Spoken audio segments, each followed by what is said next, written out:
Hello dear students, today I am going to start a new chapter in part 2, chapter number 6 of Elements of Accountancy, session number 1 of Conventions, Assumptions, Concepts and Principles of Accounting. Here in this chapter you will learn related to some of the basic principles which are necessary and essential for the accounting. We can say some of the conventions, जो प्रणाली जिसको बोलते हैं बरसों से जो traditional way से सब कुछ आ रहा है, assumption है कई, right, कि if you are going through so and so things, right, maybe we will be get the benefit in the future. Some of the basic concepts are there, so this points will be covered here.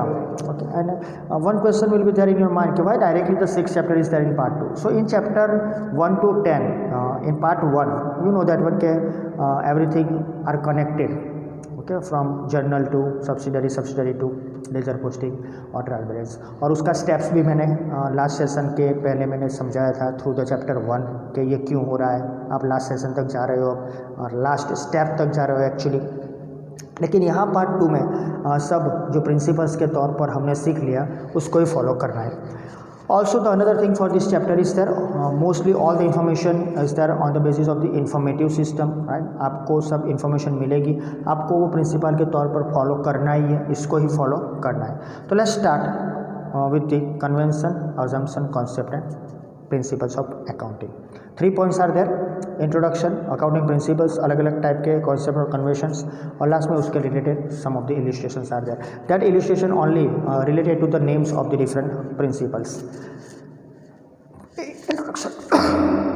Sorry, introduction part is there. Under that one,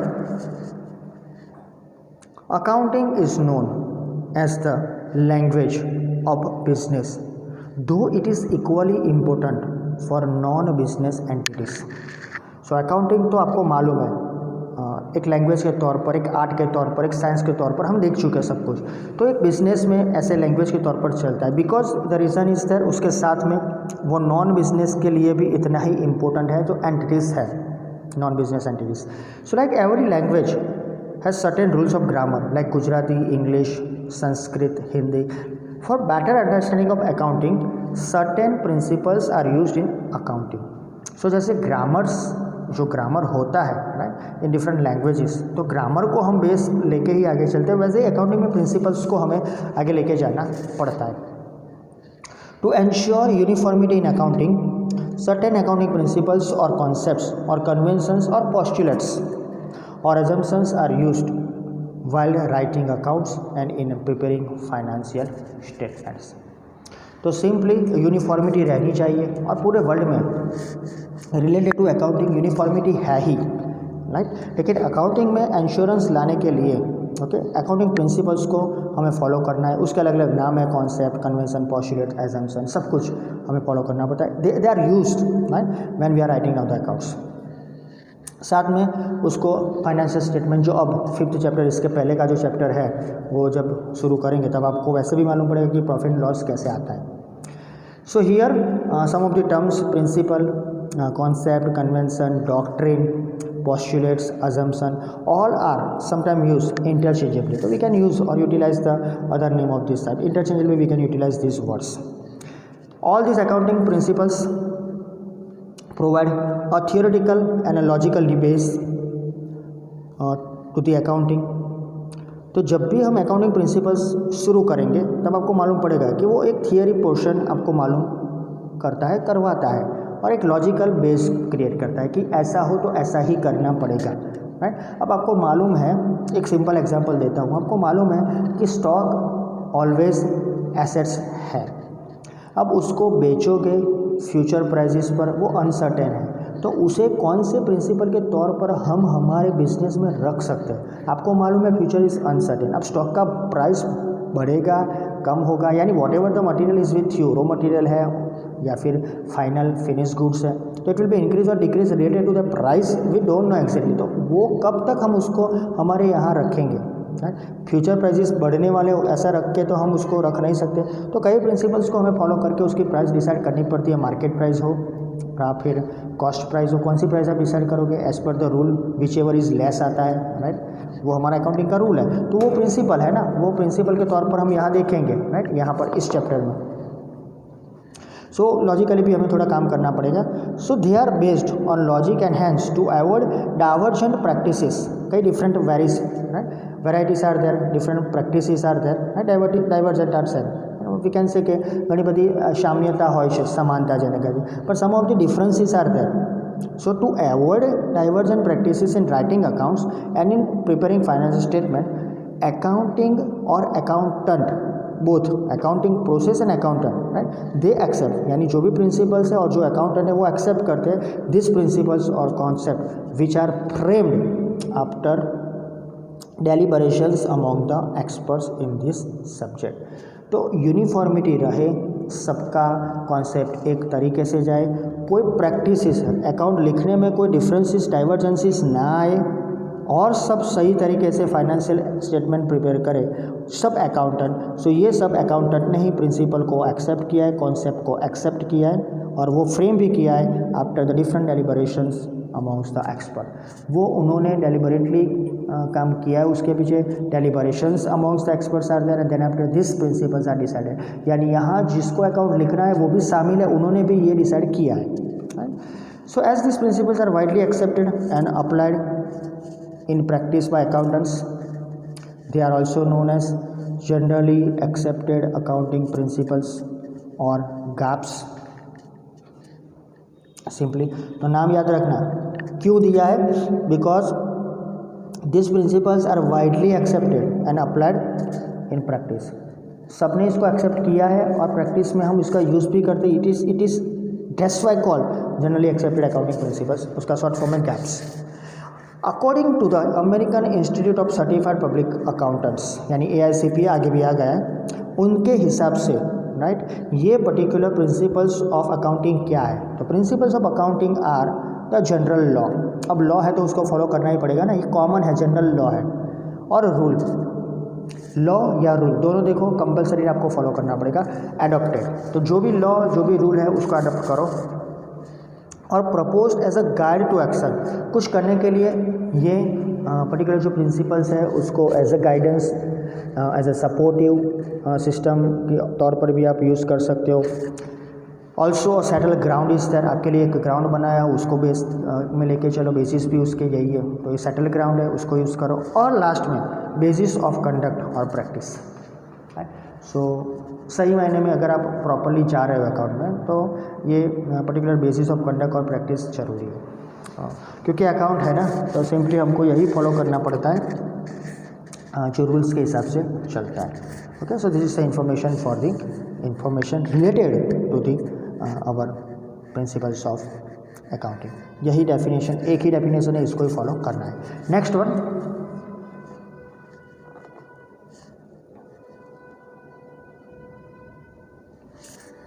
accounting principles are developed with a view to make users of financial statement understand them uniformly. तो ये जो principles बनाए गए हैं उसको ऐसे develop किया गया है और फ्यूचर में भी ऐसे डेवलप करेंगे कि यूज़र्स ऑफ फाइनेंशियल स्टेटमेंट, अब कई यूज़र्स हैं फाइनेंशियल स्टेटमेंट के, आगे के चैप्टर में हम देखेंगे.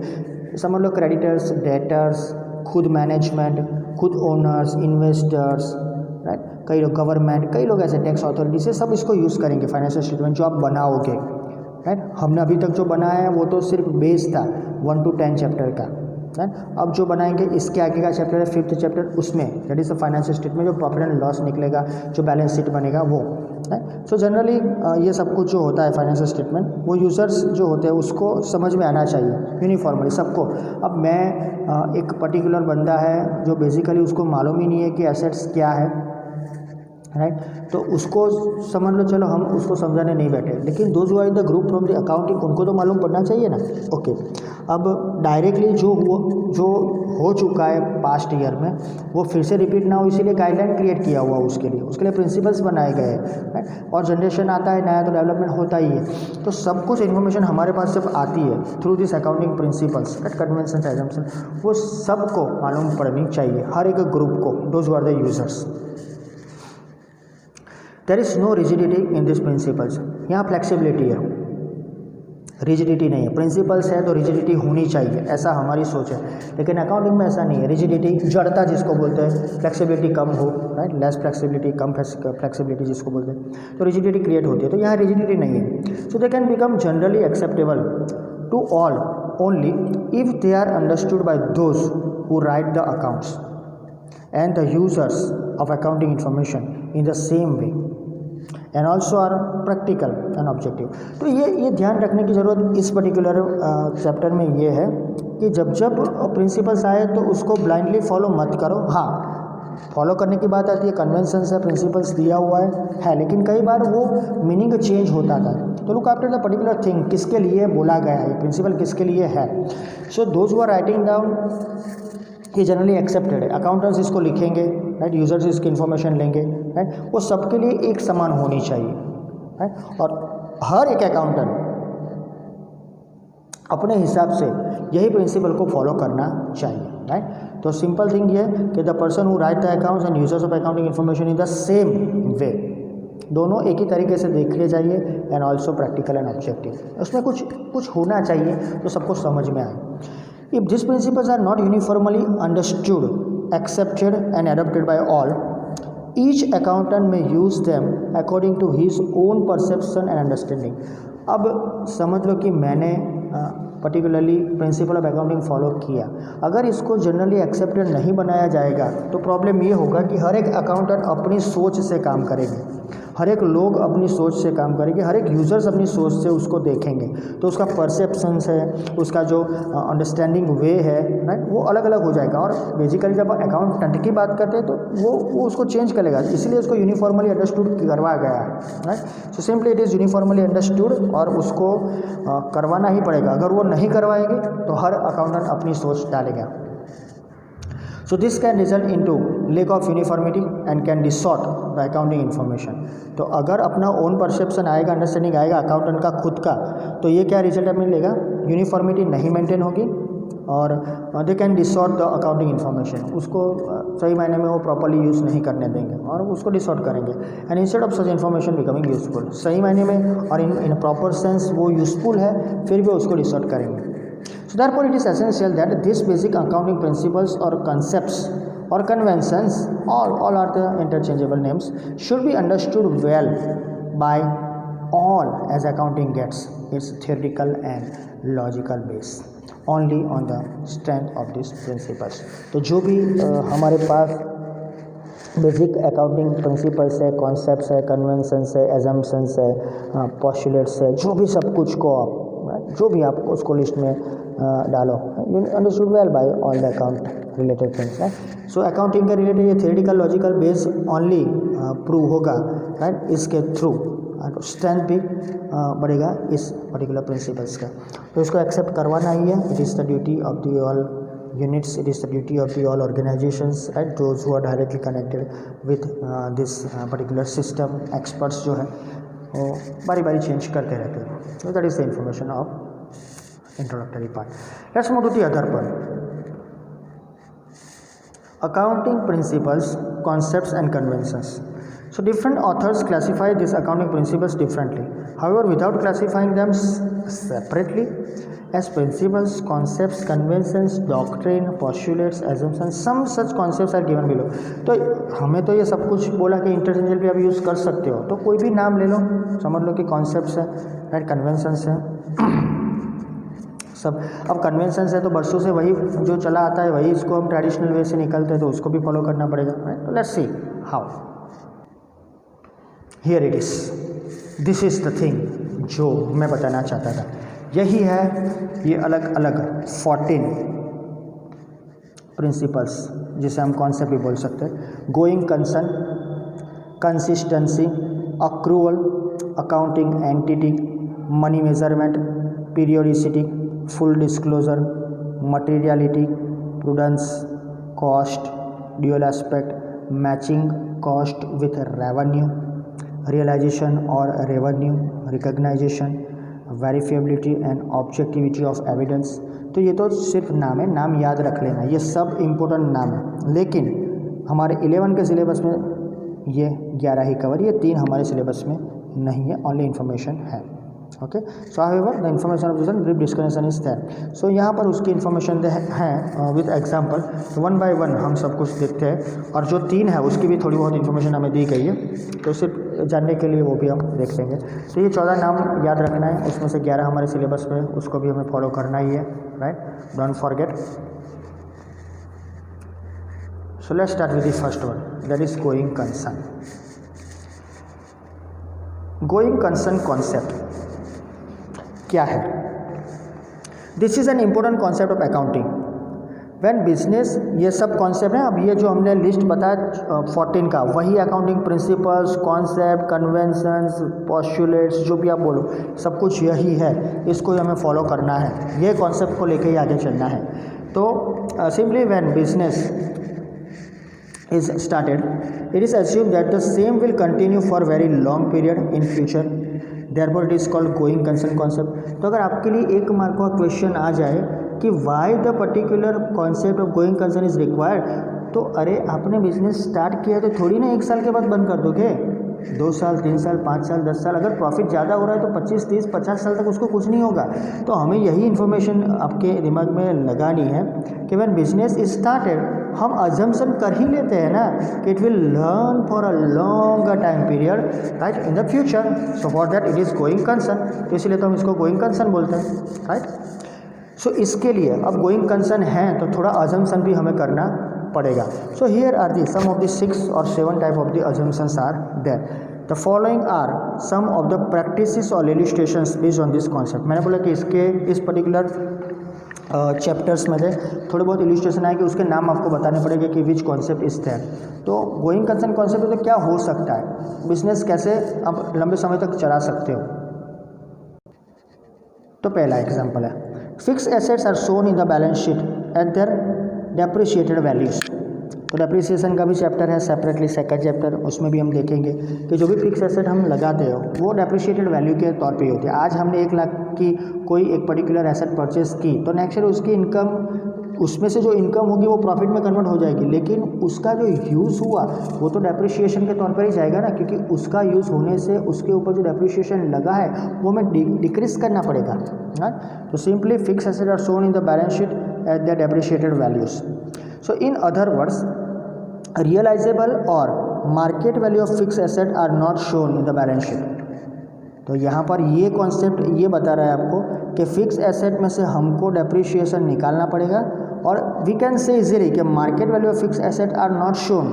जो मार्केट वैल्यू अब हम नहीं बता रहे बैलेंस शीट में, यही प्रॉब्लम है अकाउंटेंसी में particular going concern, right. The reason is there sometimes the market value of your assets are more than your purchase। तो हम तो बता रहे हैं डिप्रिसिएटेड वैल्यू, यानी हमने उसमें से जो भी अकाउंटिंग टाइम पर एंट्री हुई होगी उस टाइम पे हमने उसकी अमाउंट जो लिखी होगी उस अमाउंट से अभी तक का अमाउंट 2, 3, 5 साल में कम होएगा। The reason is there because of depreciation, but actual market price ज़्यादा है, लेकिन यहाँ ये याद रखो कि the market value is not shown. So as the fix assets are for use in a business for long period and not mean for sale. हमने purchase किया कोई एसेट तो वो तो शॉर्ट टाइम के लिए है नहीं ना, एसेट है लॉन्गर टाइम पीरियड के लिए, वो सेल करने के लिए तो हम परचेस करते नहीं। So that market values are not shown in the balance sheet based on going concern assumption, right. तो ये क्यों नहीं लिखते उसका भी आपको रीज़न बताया यहाँ पर कि जो हमको बेचनी है तो हम उसको सेलिंग प्राइस लिखेंगे ना, मार्केट प्राइस। हमको तो बेचनी है नहीं ना, हम तो उसको बिजनेस में रखना चाहते हैं। सो दैट इज़ द थिंग, उसको हम पॉजिटिवली देखें तो हमें मार्केट में वही बेचना है जो हम परचेस सेल करते हैं। हमने परचेस जो एसेट किया था वो गुड्स नहीं था ना हमारे लिए तो वो एसेट है, तो बेचने के लिए लिया नहीं। दैट्स वाई वो लॉन्गर टाइम पीरियड पर हम हमारे बिजनेस में रखने वाले, that's why we are using that depreciation thing, okay. तो मार्केट वैल्यू हम यूज़ नहीं करते। तो एक ये कॉन्सेप्ट है, एग्जांपल है। नेक्स्ट वन देखते हैं, प्रीपेड रेवेन्यू एक्सपेंसेस।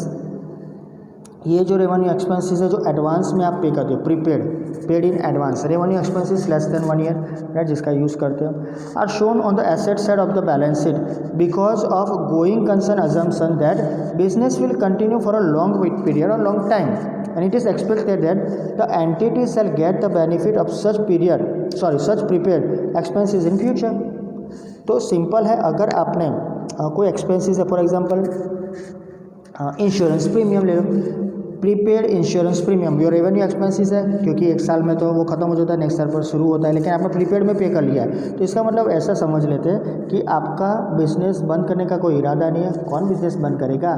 तो वो गोइंग कंसर्न कॉन्सेप्ट के हिसाब से लंबे समय तक चलेगा। So that is why we paid in advance. Next one, that is the third one, deferred revenue expenses, right. ये जो एक्सपेंसेस है are sometimes shown on the asset side, right. ये भी याद रखो, ये जो प्रीपेड एक्सपेंसेस है वो एसेट साइड बताते हैं, हाँ वो एक्सपेंसेस है, एक्चुअली वो एक्सपेंसेस है वो डेबिट होते हैं, वो प्रॉफिट एंड लॉस में आते हैं, लेकिन उसको हम यहाँ बताते हैं the reason is that the benefits will be available in future. मैंने जो इंश्योरेंस प्रीमियम पेड कर दिया एडवांस में, उसके बेनिफिट तो मुझे मिलने ही वाले हैं ना 3 महीने तक, जो 3 महीने का एडवांस में पेमेंट किया होगा। तो वैसे ही डिफर्ड रेवेन्यू एक्सपेंसेस है वो भी हम समटाइम्स लिखते हैं एसेट साइड बैलेंस शीट में, because of going concern assumption that business will continue for a longer period time and it is expected that the entity shall get the benefit of such expenses in future. So differ में आपको मालूम है, right, कि जब भी आप ऐसे expenses advance में पे करते हो, राइट, तो उसके हिसाब से उसका बेनिफिट आपको लंबे समय तक मिलेगा। तो वो क्यों अजम्पशन करते हैं? क्योंकि हमें मालूम है we are in that type of the field, it will run for a longer time period, that is going concern. Next one, fourth one, that is semi finish goods और वर्क इन प्रोग्रेस। जो goods अभी totally finish नहीं हुआ है, progress में है, is valued at cost इनकर, उसके पीछे जो कॉस्ट हुआ है उसको बेस पे रखते हुए हम लेंगे there on and not at the realisable value. तो जो भी हम फिनिश गुड्स है जो स्टॉक रखते हैं हमारे पास, उसका मार्केट वैल्यू जनरली हम मार्केट में बेचेंगे तब क्रिएट होगा, लेकिन अभी तो गुड्स तैयार नहीं हो, सेमी फिनिश गुड्स है, वर्क इन प्रोग्रेस है, तो उसकी कीमत हम क्या रखते हैं? Is valued at cost incur not at the realisable value. वो 5, ये पेंसिल है, इसकी मार्केट में वैल्यू 5 रुपये, तो ये हम 5 नहीं लिखते, हम इसका 4 ही लिखते हैं, क्योंकि उसका अभी मार्केट में सेलिंग नहीं किया है। हम रियलाइजेबल वैल्यू नहीं लिखते, हम सिर्फ कॉस्ट वैल्यू लिखते हैं। So this is because of the going concern assumption. क्यों? At any given moment business enterprises में have some semi finish goods in process. हर एक बिजनेस में ऐसा होता ही है, राइट। कोई final product on this spot तो नहीं आता है ना, जब आप अकाउंट लिखते हो तब फाइनल प्रोडक्ट नहीं भी हुआ होता है। So if the business is to be liquidated today, such semi finish good may fetch very low value if it is sold as such and it has to be valued and at such realisable value. तो ये तो एक simple sentence आ गया है ना। अब आज में बिजनेस कुछ हो गया प्रॉब्लम, मुझे बिजनेस बेचना है और मैंने उसकी मार्केट वैल्यू रियलाइजेबल वैल्यू लिख दी है 5 रुपया, लेकिन गुड्स तो सेमी फिनिश्ड है ना, तो उसकी 5 रुपया वैल्यू कहाँ से आएगा? नहीं आएगा, 101% नहीं आएगा, 4 ही आएगा। ये पेंसिल का भाव अगर ये मार्केट में बिकने में जाऊंगा, अगर ये इजीली मार्केट में सोल्ड आउट हो जाएगा, ये सिंपल पीस है सिंपली, तो नहीं हो सकता ऐसा, इजीली सोल्ड आउट नहीं होता है। अगर आप इसकी 5 रुपया प्राइस रखोगे तो कोई नहीं लेगा, क्योंकि वो सेमी फिनिश्ड है। यही पेंसिल है, मैंने उसके ऊपर नाम नहीं लिखा है, समझ लो, right, because of some of the reasons मैं पेंसिल का नाम नहीं बता रहा हूँ, लेकिन ये पेंसिल है। अब इसमें कोटिंग नहीं किया है मैंने ऊपर, और सिर्फ मैं ये पेंसिल बना के मार्केट में बेचता हूँ, तो प्रॉब्लम क्या होगा, राइट। ऐसा कुछ है, यहाँ पर देख लो आप, राइट, कुछ किया नहीं और मार्केट में बेच दिया, तो वो सेमी फिनिश गुड्स है ना, तो फिर वो कैसे बिकेगा? तो गोइंग कंसर्न के हिसाब से ये हम करते हैं कि बिजनेस आज ही लिक्विडेटेड हो जाए, आज ही हम शायद नॉट एबल टू पे द डेब्ट्स हो जाए, राइट, हम लिक्विडेटेड में आ जाए, नादार થઈ જઈએ આપણે, तो at that time fetch value जो भी है वेरी लो, तो પછી કઈથી પૈસા આપશો? તમે તો આની કિંમત 5 રૂપિયા ગણી છે ને, that's why we are using the amount, means we are writing the amount of the different of the goods at the cost price. Okay, आगे, however because of going concern assumption we assume that the manufacturing process will be carried out till completion of the finish course and therefore the final product will emerge. तो पूरा process खत्म होगा, उसके बाद ही हमारे हाथ में फाइनल प्रोडक्ट आएगा। तो यहाँ पर एक अजम्पशन करते हैं कि मैन्युफैक्चरिंग प्रोसेस शुरू रहेगा, वो ख़त्म होने वाला नहीं है, राइट, और फाइनल प्रोडक्ट आएगा। So hence such semi finish goods are valued on the basis of cost incur, क्योंकि वो प्रोसेस चल रहा है ना, till the completion of finish goods the final product is not in the hand. जब आएगा तब उसका प्राइस हम बेचेंगे तो लिखेंगे, लेकिन अभी के लिए they are on the cost only. So hence such semi-finished goods are valued on the basis of cost incurred thereon and not at their realizable value in the semi-finished condition। क्योंकि वो फिनिश नहीं है इसलिए हम उसके realisable value नहीं लिखते हैं, याद रखना। अगर वो फिनिश्ड हो गया तो फिर उसके रियलाइजेबल वैल्यू लिखेंगे, right. Next one, financial statements are prepared at the end of the accounting period when the life of the business entity is of very long period. On the basis of assumption of going concern, stakeholder persons who have stake in this entity cannot wait to know what is the performance or position when it is closed down or liquidated. बहुत information सही मायने में आपके लिए important है। आज समझ लो कि आपने कोई कंपनी में काम कर रहे हो, राइट? आपने क्या काम किया पूरे साल तक वो कोई नहीं देखेगा, राइट? कंपनी अंदर लिक्विडेशन है, आपको निकाल देगी। अच्छा, ये एक बात हुई मेरी तरफ से। दूसरी बात ये है कि जो भी फाइनेंशियल स्टेटमेंट बनेंगे and of the accounting period 31 मार्च को, right, the life of business entity is very long. हम ऐसा समझ रहे हो, अरे ऐसा होता ही है ना, कौन बिजनेस शुरू करके बंद कर देता है? तो on the basis of this our going concern, stakeholders that is well wishers और पर्सन्स जिनका स्टेक होता है इनमें, नाम बताया मैंने स्टेक होल्डर कौन कौन से हो सकते हैं, आगे बताया था आगे के सेक्शन में, हैं जो थे। तो ये जो स्टेक होल्डर है, शेयर होल्डर बोले उसको, राइट, ओनर्स बोलो उसको, क्रेडिटर्स बोलो, डेटर्स बोलो, बैंक बोलो, राइट, जो भी है वो सब हमारे स्टेक होल्डर्स है। तो ये स्टेक होल्डर्स है, ये एंटिटी में एंटर हो चुके हैं, तो सिंपली वो वेट नहीं करेंगे, राइट? अगर उनको मालूम पड़ा कि आपका परफॉर्मेंस अच्छा नहीं है, आपकी पोजीशन अच्छी नहीं है, आप लिक्विडेटेड होने जा रहे हो, आपकी फाइनेंशियल पोजीशन कम हो रही है, आपका बिजनेस क्लोज होने जा रहा है, तो ये कैन नॉट बी वेट, ये वेट नहीं करेंगे जब भी आप लॉस में होगे। So to get the information about the profit और लॉस और अबाउट द एसेट्स और liabilities all the different type of the units, right? A reasonable interval, accounts are written regularly and periodical financial statements are prepared at the end of the accounting period. तो यहाँ ये चीज़ याद रखो कि profit and loss की जो information है वो आपको याद रखनी है, right? End of the year आपको मालूम पड़ेगा, when you are preparing the profit and loss account, when you are preparing the trading account, will easily understand, right, कि कैसे आप ये जान सकते हो। So assets liabilities to the balance sheet आपको मालूम पड़ेगा एक टाइम पीरियड पर at the end of the year. Okay, so regularly हम अकाउंट लिखेंगे, पीरियडिकली फाइनेंशियल स्टेटमेंट आएंगे, it is prepared on the basis of this accounting period. तो यही बताता है गोइंग कंसर्न कि आप कुछ करने वाले हो, आपका बिजनेस लॉन्गर टाइम पीरियड पर चलने वाला है, राइट? तो इसलिए हम ये सब लॉन्गर टाइम पीरियड के लिए लिखते हैं। So for the accounting period, so this statement can also be associated with accounting period concept. तो जो accounting period concept है, वो भी इसके साथ जुड़ा हुआ है। तो अकाउंटिंग पीरियड कॉन्सेप्ट में भी ये चलेगा। ये जो 5th एग्जाम्पल है वो याद रखना कि हम जो लिखते हैं, राइट, वो सबको मिला के लिखते हैं, सब स्टेक होल्डर को ध्यान में लेते हुए लिखते हैं। स्टेक होल्डर को मालूम पड़ गया कि बिजनेस बंद होने वाला है, वो निकल जाएंगे, क्रेडिटर्स पैसे मांगेंगे, शेयर होल्डर शेयर बेच देंगे, राइट? डेटर्स है वो आपको पैसे, शायद हम उनसे लेने हैं पैसे आपसे, तो डेटर्स ऐसा बताएंगे कि अभी आप कंप्लीटली हमारा गुड्स हमको वापस दो, बाद में हम पैसे देते। कोई भी कुछ भी हो सकता है, बैंक आपकी लोन है तो उसके इंस्टॉलमेंट मांगेंगे, सिक्योरिटी दी है तो सिक्योरिटी बेच के पैसे मांगेंगे, तो ये सब होता है। लेकिन हम अकाउंट लिखते हैं, राइट, तो लॉन्गर टाइम पीरियड के लिए ये चलता है। तो ये जो टाइम पीरियड है वो 1 साल के लिए होता है, लेकिन हम जो भी एजम्पशन करते हैं वो लंबे के लिए करते हैं। तो अकाउंटिंग पीरियड के लिए भी ये जरूरी है ना, पीरियोडिसिटी वाला आएगा पीछे, वो तब देखेंगे। Next and last one, distinction is made between capital expenditure and revenue expenditure. ये विद इन 1 ईयर है, ये मोर देन 1 ईयर है एक्सपेंडिचर। ये 1 साल में जो एक्सपेंसिस हो रहे हैं उसका है, ये 1 साल से ज़्यादा है, वो डिटेल है आपके पास। Because of going concern assumption, कैसे उस दोनों के बीच में थोड़ा डिस्टिंक्शन है, डिफरेंसेस आर देयर। और वैसे भी वो तो आपको उसी तरीके से मालूम है डिफरेंसेस है, लेकिन it should be noted that in the following circumstances going concern assumption should not be followed. अब बिजनेस चलेगा ही चलेगा, गोइंग कंसर्न है, राइट, हमको मालूम है, राइट, लेकिन कई बार ऐसा भी होता है कि कई पॉइंट्स में ये कवर नहीं होता है। जैसे कि पहला, when the object for which a business was established is achieved or is likely to be accomplished in a very short period। जिस बिजनेस को हमने स्टार्ट किया है उसका टारगेट जो था वो ख़त्म हो गया है, तो फिर गोइंग कंसर्न नहीं आएगा। ये इसके one type of the limitations बोल सकते हैं, लूफॉल्स बोल सकते हैं, राइट। इसके शायद हम ऐसा बोलते हैं कि गोइंग कंसर्न कॉन्सेप्ट क्यों कई बिजनेस में नहीं चलता है, दिस इज द रीज़न।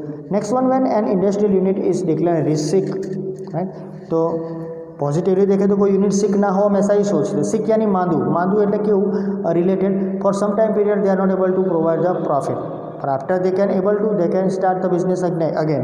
लेकिन कई यूनिट सिक हो जाते हैं क्योंकि कंटिन्यूसली, और वैसे गवर्नमेंट उसको सिक डिक्लेयर नहीं करती है, उनको चांस देती है 1 बार 2 बार 3 बार, गवर्नमेंट हेल्प भी करती है, फिर भी वो यूनिट ऊपर ना आए तो वो डिक्लेयर होता है सिक, तो वो कोई कंसर्न नहीं कहलाएगा। Next one, when a business is passing through severe financial crisis and is likely to be liquidated very shortly.